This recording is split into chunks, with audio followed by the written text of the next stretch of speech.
Halo semuanya, welcome back to Pricebook Otomotif. Ini adalah MG5 EV. Kalau kalian bingung, MG5 itu ada dua, ada yang GT, ada yang EV. Kalau yang EV itu dia elektrik sudah jelas, dan dia bentuknya itu station wagon. Beda banget sama yang GT yang bentuknya itu coupe. Dan ini merupakan nantinya menjadi mobil listrik yang mungkin harganya akan sangat murah dari MG. Mau tahu gimana first impression kami mengenai MG5 EV ini? Tonton terus video ini sampai habis bersama gue, Dimas Okta.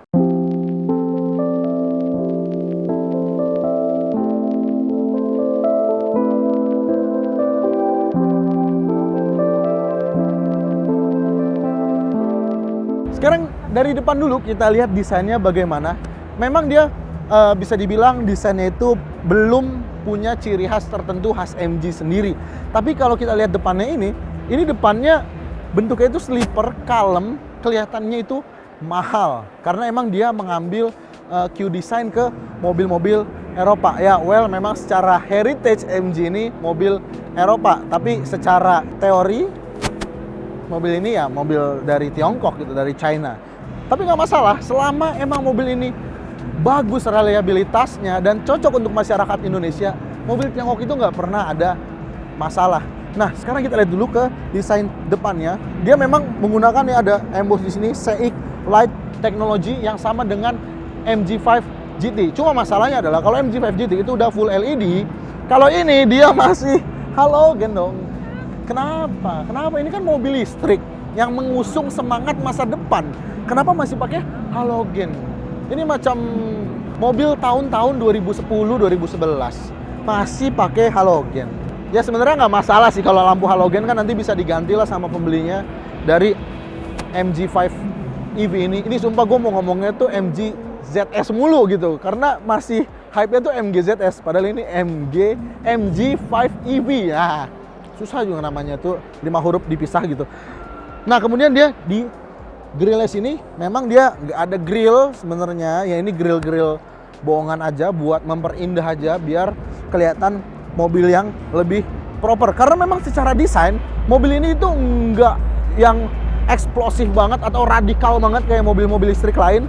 Gue kalau ngeliat ini dari depan itu inget sama Nissan Leaf, mobil listrik yang punya desain lebih ke arah konservatif dibandingkan dengan yang futuristik banget, yang visioner banget.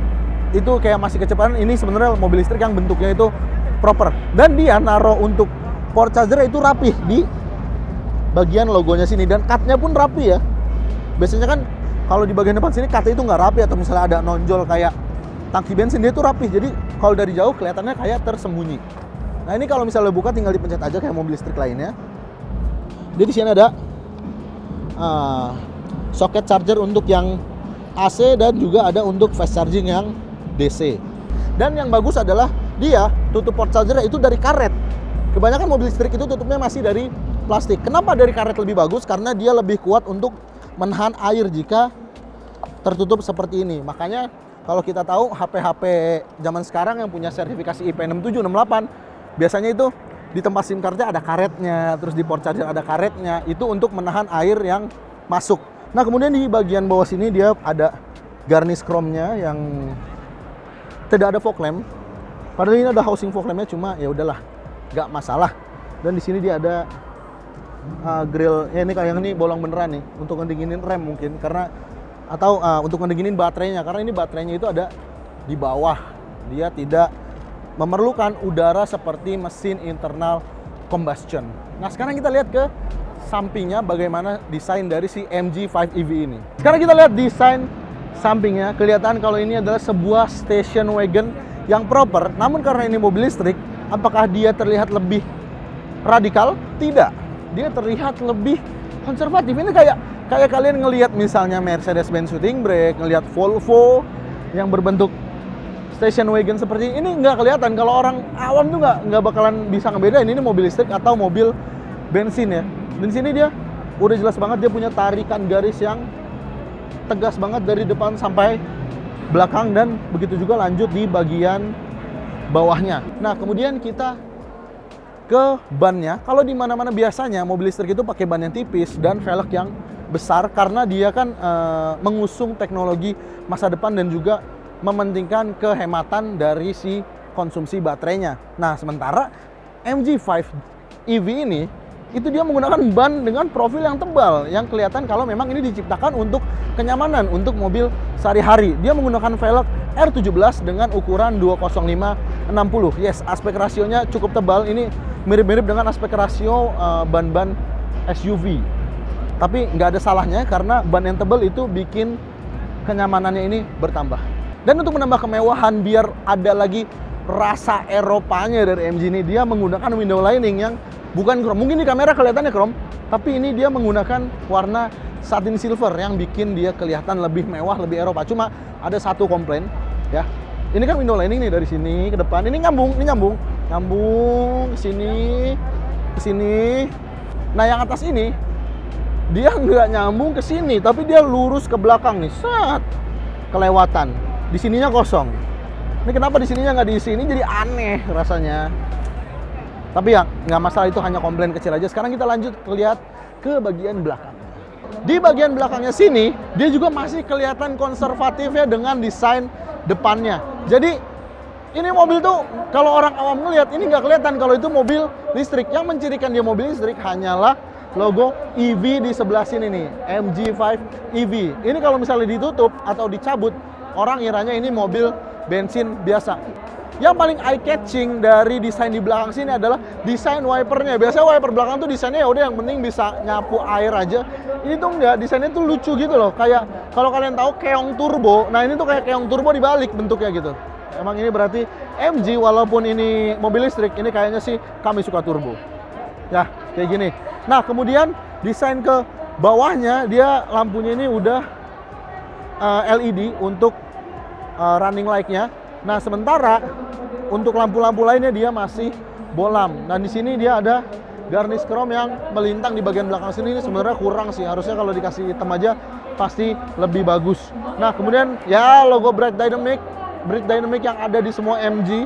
Kemudian di sini juga dia senada dengan di bagian depan. Di bawahnya ada garnish chrome dengan reflektornya. Kemudian kita buka bagasinya, dia tombolnya itu elektrik. Nah, di sini ada kamera mundurnya. Jadi kalian nggak perlu khawatir kalau misalnya mundur nggak akan nabrak. Ya, inilah keunggulan dari sebuah station wagon. Dia punya ruang dan kepraktisan yang lebih dari sebuah sedan. Ini tuh gede banget ruangan bagasinya dan itu masih bisa dilipat lagi ya. Tapi tanpa dilipat pun ini udah gede banget. Ini udah bisa masukin apapun. Bisa masukin barang, bisa masukin mungkin Anda mau mudik, bisa masukin orang-orang sekampung. Oh nggak bisa, kalau yang itu pakai pick up itu baru bisa. Nah, kemudian di sini dia punya separator yang bisa dilipat seperti ini. Ini bisa dilepas juga, cuma terlalu rumit ngelepasnya kalau misalnya sekarang. Nah, tapi kalau misalnya kalian butuh privacy lebih yang nutupin barang-barang Anda, itu bisa ditarik sampai segini. Jadi barang-barang yang ada di sini nggak akan kelihatan. Nah, kemudian sekarang kita lihat lagi ke bawahnya, dia menggunakan spare tire dengan ukuran space saver.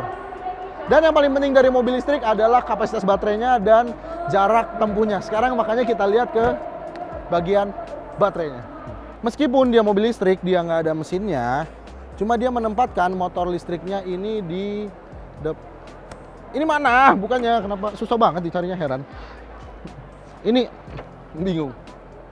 Dia menempatkan motor listriknya di depan sini, dan posisi motor listrik itu benar-benar ditaruh di bagian bawah yang membuat center of gravity dari mobil ini itu menurun, dan itu merupakan hal yang bagus karena menambah rigiditas dari mobil ini sendiri. Ya, motor listriknya ada di sini ya, walaupun tanpa cover ya kelihatan berantakan, cuma it's okay. Kalau mengingat nantinya dijual dengan harga yang murah, ini mungkin masih bisa diterima. Nah, untuk kapasitas baterainya sendiri, dia merupakan salah satu yang paling besar jika memang dijual di Indonesia. Dia memiliki kapasitas baterai sebesar 52,5 kWh dengan tenaga 156 PS dengan torsi 260 Nm.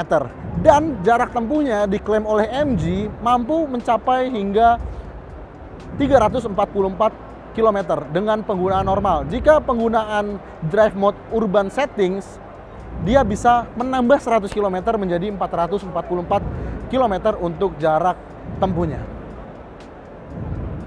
Oke, spek dari motor listriknya udah.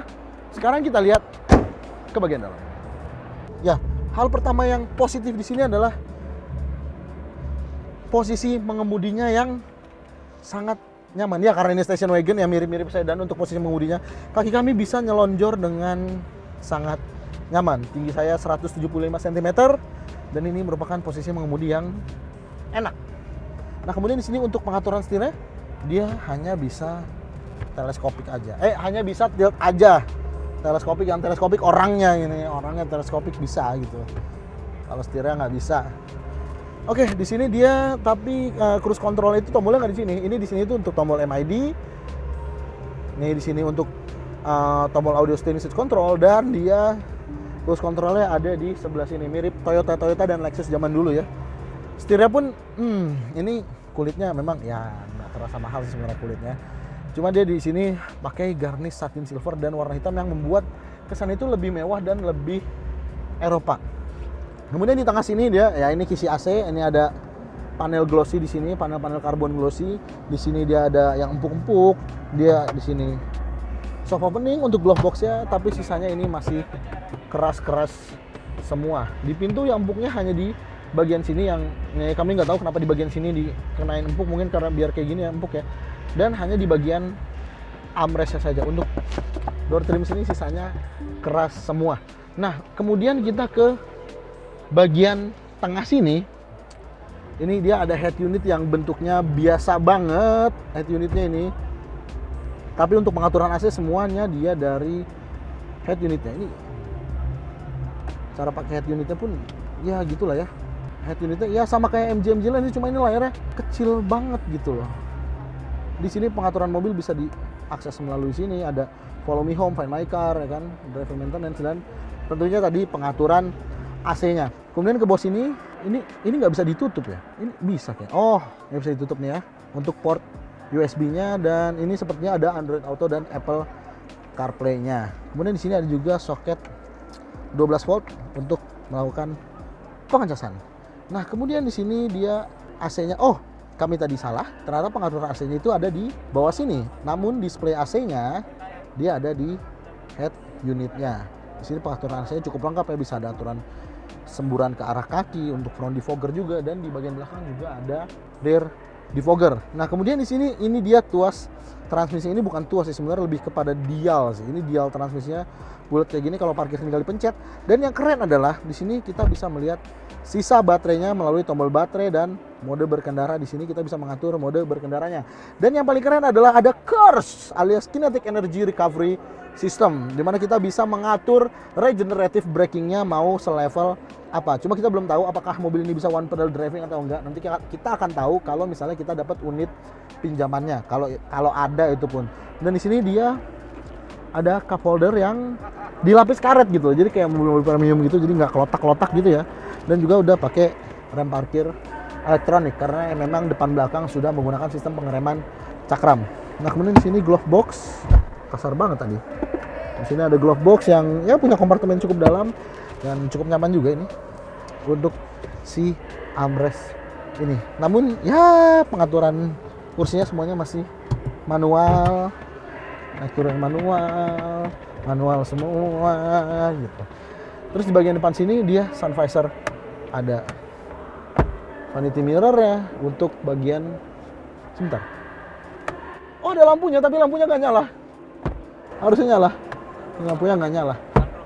Nah, kemudian di sini ada tempat kacamata, dan di sini ada pengaturan untuk sunroofnya yang bisa dibuka tutup. Tapi sunroof aja ya, ini kecil banget. Nah, ini kami mendapatkan cahaya ilahi ya kalau mau buka ini. Dan tapi ininya masih manual untuk buka tutup atapnya. Oke, sekarang kita lihat bagaimana di bagian belakang soal kenyamanan. Oke, sekarang kita lihat bagaimana soal akomodasi di bagian belakang sini. Ya, ketika Anda membeli mobil ini sih, Anda tidak akan expect untuk duduk di belakang sini. Karena di belakang sini, boleh dibilang ini ruangan yang sempit. Dan lantainya pun agak tinggi. Ya, walaupun positifnya dia bisa rata lantai ya. Jadi ke tengah sini, ya penumpang tengah nggak perlu ngungsi kaki ke kanan dan kiri. Dan senderannya lebih keras karena ada armrest ya. Tapi ini tinggi banget karena posisi baterainya ada di belakang sini. Jadi dia nutupin baterainya. Di sini ada armrest yang ada cup holder juga untuk kepraktisannya. Dan di sebelah sini dia ada kompartemen mungkin untuk menyimpan gadget Anda. Ini BTW di bagian door trim sini ini susah banget ngaksesnya loh. Ini tangan gue tuh kejepit di sini. Ambil HP buat taruh di sini. Dan di belakang sini nggak ada ventilasi AC-nya. Jadi kalau di belakang sini dingin AC-nya, yang depan udah masuk angin gitu loh. Kenapa nggak ada? Ini ada kosong nih, kenapa nggak dikasih gitu loh? Bingung nih. Ya ini ada lubang, nggak tahu ini mungkin AC-nya kesini kali ya. Dan di sini lampu belakangnya nggak bisa nyala. Ini kayaknya akinya habis mungkin ya. Unit display ini ya. Mudah-mudahan sini lampunya LED ya. Kalau lampunya nggak LED ya percuma beli mobil listrik, tapi dalamnya kayak kandang ayam gitu kan. Lampunya kuning-kuning gitu.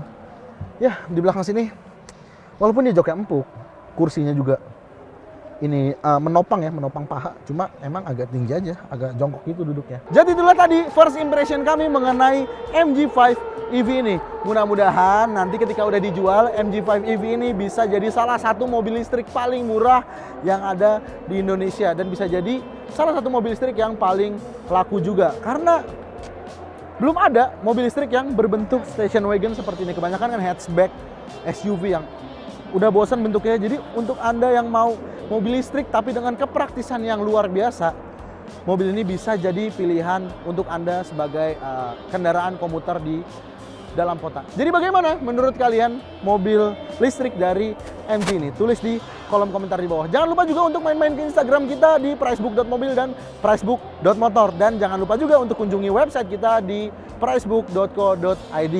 Gue Dimas Okta pamit, sampai jumpa di video selanjutnya.